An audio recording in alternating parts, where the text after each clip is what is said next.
Tēnā koe, Madam Chair. The National Iwi Chairs Forum supports the proposals presented by the Indigenous Determinants of Health Alliance, the Indigenous Coordinating Body on Enhanced Participation, and the International Indian Treaty Council.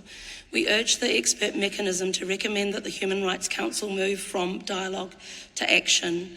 Nearly 20 years after adoption, Indigenous peoples continue to participate at the United Nations through arrangements that fall far short of the standards contained in the Declaration itself.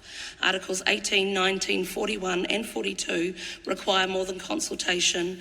They require us to participate in decisions affecting our rights through our own representative institutions, and they call on the United Nations to actively promote the implementation of the Declaration. Our AIM 26 report demonstrates how quickly Indigenous rights can be weakened when Indigenous institutions are excluded from decision making. Our report calls for non-regression, meaningful partnership, free, prior and informed consent, and stronger constitutional protections of Indigenous rights and treaties.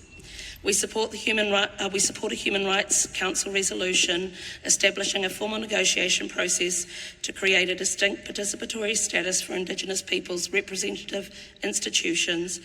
That process should be co-facilitated by one Indigenous representative and one state representative, operate through transparent accreditation without state vetoes, and be adequately resourced to ensure the full and effective participation of Indigenous peoples throughout.